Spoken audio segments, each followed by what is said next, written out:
In a quiet village, a loyal mother dog stunned everyone by giving birth to 15 tiny, wriggling newborns. Neighbors gathered in awe, whispering about the miracle of such a large litter. But as the days passed, whispers turned into gasps. Something about the puppies didn't feel right. Their cries were different, their bodies too unusual. Their eyes strangely sharp for their age. When the exhausted mother refused to leave their side, people grew more curious. Finally, the owner rushed her and her litter to the local vet. What he discovered left the entire town speechless. These weren't ordinary puppies at all, and the shocking truth about what they really were would change everything forever. Before we start, make sure to hit like, share, and subscribe. And really, I'm curious, where are you watching from? Drop your country name in the comments. I love seeing how far our stories travel. It was a calm evening when the faithful golden-coated dog, Bella, began pacing in circles inside her owner's modest home. Her breath grew heavy, her body trembling as if she knew something extraordinary was about to unfold. Soon the quiet room filled with faint cries, tiny whimpers that carried the promise of new life. One by one, the fragile little bodies arrived, first 5, then 8, and still the mother pressed on with unwavering strength. By the time dawn's first light filtered through the curtains, the count had reached 15.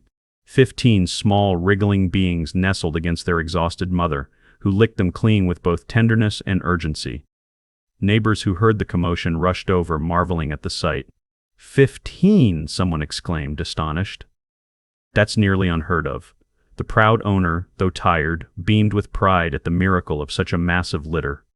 Bella's soft eyes glistened as she curled her body protectively around her newborns. Yet hidden behind the awe and in admiration lingered an unsettling detail. Their cries seemed sharper, their tiny forms somehow unusual. But in the joy of the moment, no one paid attention. For now, all they saw was a miracle. A mother and her 15 puppies. At first, everything seemed normal.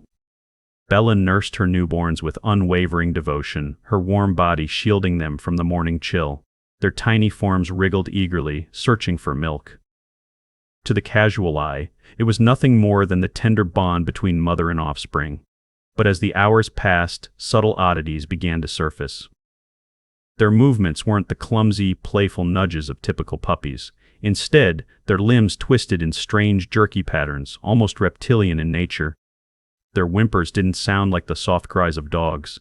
They carried an unusual pitch, shrill enough to make the room feel uneasy. Bella herself appeared restless. She licked and nudged her young, but often pulled back suddenly, as though something about them unsettled her.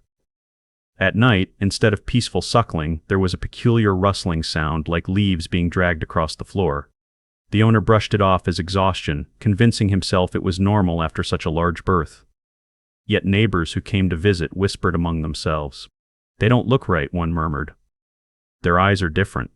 Another noticed their fur, or what should have been fur, looked oddly sleek, glistening under the light in a way no puppy's coat ever did.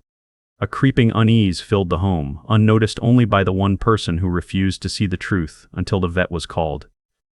The call to the vet was made early the next morning. Bella's owner explained that something felt off about the litter. Though hesitant, the words carried an edge of fear, as though he wasn't ready to admit what he already sensed. The vet, Dr. C. Harris, agreed to make a house call, curious about what could be so unusual about newborn puppies. When Dr. Harris arrived, Bella greeted him at the door with a low growl, not her usual behavior. Protective, yes, but there was also tension in her eyes, as though she too knew something was wrong.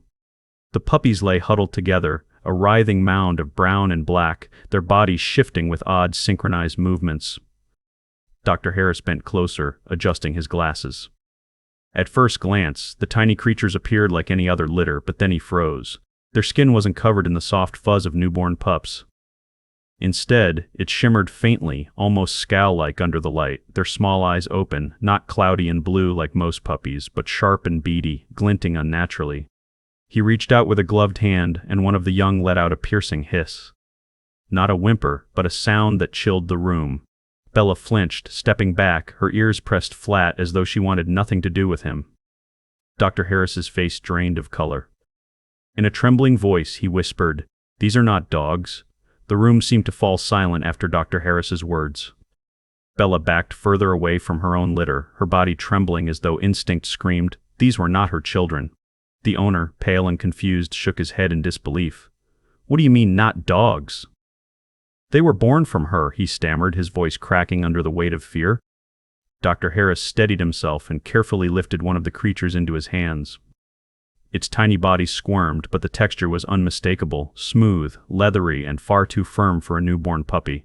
The creature let out another hiss, its small jaw snapping open to reveal sharp, needle-like teeth glistening in the dim light. Gasps filled the room. These are not canine, the vet said firmly, his tone edged with horror. They resemble pups on the outside, but their features, their biology, it's entirely different. This is unnatural. His eyes darted between Bella and the strange brood. Something else has happened here. The owner stumbled backward, clutching the wall for support. Bella whimpered, burying her head against the floor as though she wanted to block out the truth. The weight of realization pressed down on everyone present. The beloved dog had not just birthed puppies. She had birthed something else, something unknown, something dangerous, and the worst part, they were still growing.